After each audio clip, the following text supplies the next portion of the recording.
Welcome back to my channel. This is Kuya Rene Boy. For today's video, magbibigay ako sa inyo ng 5 sign na pwede ninyong ma-predict kung kayang-kaya nyo nga ba talaga makapasa sa interview nyo. Yung tipong habang ini-interview ka pa lang, mapifeel mo na, uy, parang pasado ako sa interview na to ha. I created this video kasi talagang makakatulong sa inyo to, lalo na kung kabado ka habang ini-interview. Kasi kung malalaman mo yung mga sign na makakapasa ka, hindi ka na masyadong kakabahan. Kasi yung kaba, ito yung nagiging dahilan kung bakit tayo nagkakaroon ng communication breakdown, nautal-utal at nagkakaroon ng dead air. Kaya maswerte ka na naman at napanood mo to. Kaya kung bago ka lang sa channel ko at gusto mo rin ng mga ganitong uri ng content, don't forget to like this video, click that subscribe button at yung notification bell para updated ka pa sa mga paparating ko pa mga video. Libo-libo na nakapasa sa YouTube channel ko at gusto ko ikaw na ang susunod. Tadamo kung walang naniniwala sa'yo, si Kuya Rene Boy. Naniniwala ako na makakapasa ka dyan sa call center company na ina-applyan mo. Bago ko ito umpisahan guys, shoutout and congratulations sa nanalo ng 500 Gcash. Kaya ikaw kung gusto mo rin manalo, comment down sa baba kung gaano ka pogi si Kuya Rene Boy. Without further ado, let's get started. Thank you for calling customer service.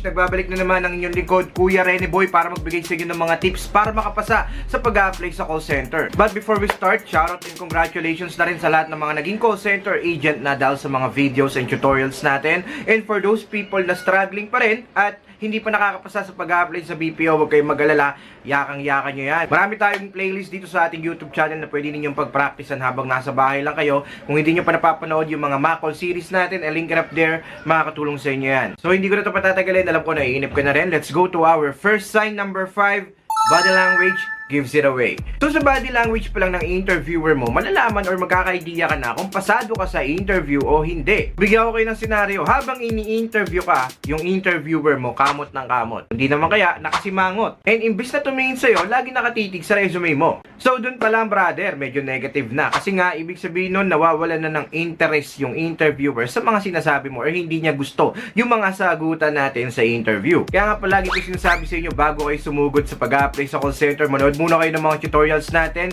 Kung hindi nyo pa napapanood yung mga sample interview questions with sample answers, link it up there, makakatulong rin sa inyo yan. So in contrast, ito naman yung sign kapag mataas ang chance mo na makakapasa ka sa interview. Kapag si interviewer naman ay nakatingin lang sa'yo sa pananalita mo at nakangiti at hindi kanya ini-interrupt at all, yan, mataas ang chance mo na makakapasa ka sa interview. Lalo na pag gumaganto sa'yo yung interviewer, yan, it's either nag-iisip siya ng maganda pang interview question para ma-prove talaga na qualified ka sa job, or it's either talagang nag-a-agree siya sa sinasabi mo at talagang nagugustuhan ka niya kahit hindi pa siya nagsasalita. Let's move to our second sign. If the interviewer started to flex their perks, yan, mataas yung chance mo na makakapasa ka sa interview kasi nagugustuhan ka na niya. Hindi niya i-flex sa isang applicant na hindi niya gusto yung mga perks nila. Okay, tandaan mo yan. Kasi fine-flex lang nila yung mga perks na yan para dun sa mga qualified candidates. Kasi para i-sales talk din yung company nila na instead na mag-apply ka sa ibang company, sa amin na lang kasi ganito kami, may ganyan kami. Yan. Kapag nag-flex na ng mga perks yung interviewer, ibig sabihin niya nagugustuhan ka na niya. So parang ang dating, binabakuran ka na niya at ayaw ka na niyang lumipat or mag-apply sa ibang company, dito ka na magstay sa company nila. Pag sinabi nating mga perks, ayun, kapag ine-explain na nila yung mga HMO benefits nila, kapag ine-explain nila agad na dito sa aming company, meron kaming sign-on bonus, dito sa company namin, meron kaming mga ganitong engagement activities, meron kaming mga ganyan-ganyan. Yan, ayun yung isa sa mga sign na talagang finiflex nila yung mga perks nila para magustuhan mo sila instead na pumunta ka pa sa ibang company para mag-apply. By the way guys, alam ko naghahanap ka rin ng trabaho at gusto mo nang mag-apply sa call center. Kung napanood mo na yung top 8 call center companies ni Kuya Rene Boy, number 1 natin dyan si VXI. Legit na nag-accept ng mga high school graduate at mga walang call center experience, kaya itry mo na. Hiring sila ng 674 associates sa VXI Clark, Pampanga. Meron din po silang hiring sa Quezon City, 1,223 associates ang kailangan nila. Meron din silang hirings dito sa may Bridgetown, malapit sa IPI, 319 ang kailangan nila. Meron din po sa VXI Makati, kaya itry nyo na at mag-apply na kayo. Hiring din po dito sa may VXI Pasay, 120 associates ang kailangan nila. Meron din po sa VXI Davao, kaya lahat ng mga taga Davao pwede na kayo mag-apply.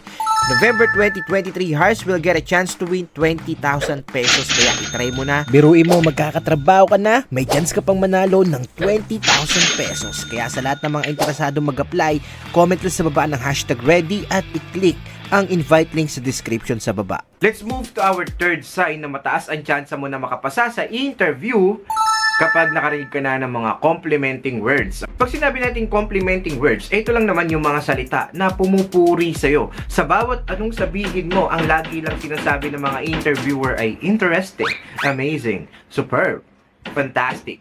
Yung mga yan, yung mga tinatawag na complimenting words. At kapag narinig mo yan during your interview at palaging sinasabi ng interviewer sa'yo, isa lang ibig sabihin yan na nagugustuhan niya yung mga sagutan mo at may chance ka na makapasa sa job interview mo. Kasi guys, hindi naman kayo sasabihan ng mga interviewer ng mga complimenting words na yan kung sa paningin nila ay hindi kayo qualified at sa tingin nila pangit or mabantot yung mga sagutan ninyo sa interview. So, the reason why kung bakit sila may mga ganyan silang expression, may mga ganyan silang complimenting words is dahil nagugustuhan nila yung mga sinasabi ninyo sa mga tanong nila sa interview. Second to the last na sign na makakapasa ka is the interview turns into a casual conversation. When we say casual conversation, ibig sabihin nun, yung mga tanungan ng interviewer ay medyo hindi na sa usual na tinatanong sa interview, hindi na about why should we hire you, tell me about yourself. Tinatanong ka na niya ng mga medyo subjective, medyo personal, okay? Uy, taga-saan ka? Di ba? Where do you live? Tapos sasabihin pa nun, oh, are you related with this person? Are you related to that person? Mga ganyan-ganyan. Tapos sasabihin pa nun, do you also love this? Do you also love that? Yan, dyan mapapansin mo kapag medyo casual na ang usapan ninyo, mataas yung tsansa mo. So instead kasi na hypothetical, out of the box questions or yung mga situational interview questions yung ibabato sa'yo, tatanungin ka pa niya ng mga personal things na gusto mo sa buhay, tatanungin ka pa ng mga pananaw mo sa buhay, anong take mo sa ganito, anong take mo sa ganyan. So hindi na para pagtakpan pa, nangyayari to sa BPO industry or sa kahit saang company naman na kapag meron kang looks, talagang medyo advantage mo yan kapag nag-a-apply ka sa trabaho. Yung tipong kahit hindi naman ganun kaganda yung communication skills mo, pero pag napuso ka ng interviewer dahil nagustuhan niya yung itsura mo, may chance ka makapasa. Kaya pasukin sa sign na to dahil nangyayari talaga yan yung tipong after ng interview ninyo, yayayain ka pang lumabas ng interviewer. Kaya yun, mataas din ang chance na makapasa ka sa interview mo. So bago ko ilatag yung last sign natin na makakapasa ka sa interview, comment down sa baba kung anong call center company ang gusto nyong bisitahin ni Kuya Rene Boy sa next vlog natin na yun, pag-a-applyan ko. Comment down sa baba yung pangalan ng call center company at syempre yung branch. Hopefully, makasabay ko kayo doon kapag nag-apply ako. So, this is the last sign, guys, if the interview goes longer than usual. So, ang normal duration kasi, guys, ng interview ay tumatagal lang talaga ng 20 to 30 minutes. Okay? Kapag lumagpas dyan or sobrang tagal pa dyan, minsan 45 minutes, minsan 1 hour, ibig sabihin yan, talagang binubusisi ng interviewer kung maganda pa talaga yung English communication skills mo, kung qualified ka ba talagang gawin yung isang trabaho. And the reason why kaya humahaba yan is dahil nga gusto pang masiguro ng interviewer na sobrang qualified ka bago ka niya i-hire. Kasi guys, si Kuya Rene Boy, marami akong kaibigan na interviewer and palagi nilang sinasabi sa akin na kapag hindi nila gusto ang isang applicant or kung medyo sablay na yung mga sinasabi ng isang applicant, hindi na nila pinapatagal yung interview. Kaya ikaw, kapag ini-interview ka na at napansin mo na parang sobrang tagal nyo na nagsasalita at nauubusan ka na ng hininga sa sobrang hingal, kakadaldal, yun, mataas ang tsansa mo na makakapasa ka sa job interview mo. Kasi kahit ako kung magiging interviewer ako tapos nakitaan ko ng potential ng isang applicant, medyo tatagal talaga ang usapan namin. Kasi marami akong tatanong sa kanya na para makita ko talaga na qualified siya, para masiguro ko, ma-filter ko at ma-evaluate at ma-assess ko siya ng maigi, tatagal yung interview namin. At ayan din na nagiging basihan ng halos karamihan ng interviewer, kaya humahaba yung interview nila. At kapag nasa stage ka na ganyan, ibig sabihin mataas ang sign mo na makakapasa ka sa pag-a-apply mo. So that's it for today's video. Sana marami ulit kayo natutunan kay Kuya Rene Boy, no? Sana makapasa rin guys sa ina-apply ninyong call center company. So shoutout din pala sa mga team na to na nagpapa-shoutout. And yun, kung gusto nyo rin ma-shoutout yung team ninyo, comment lang sa baba kung anong call center company yan. At syempre, pangalan ng team ninyo. Before I end this video, shoutout and congratulations sa lahat ng graduates sa Bold Minds Academy Batch 25. Ongoing na po yung Batch 26 at mapupuno na yung Batch 27. Kaya sa lahat ng mga gustong humabol at mag-enroll, Comment lang sa baba ng #scholar at i-PM nyo ako sa Facebook page ko, Kuya Rene Boy Official. Automatic scholar na rin kayo. 1-month call center training yan na marami kayong matututunan. Everything about call center, kung paano mag-apply, paano makapasa, paano ma-boost yung confidence, tinuturo namin dyan. Magagaling yung mga coaches, kaya ang dami nang nagti-thank you for calling ngayon dahil sa Bold Minds Academy.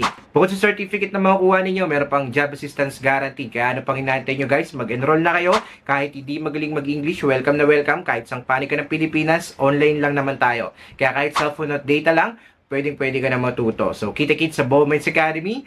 Shoutout sa lahat na nagpap-shoutout dyan. God bless us all. I love you all, guys.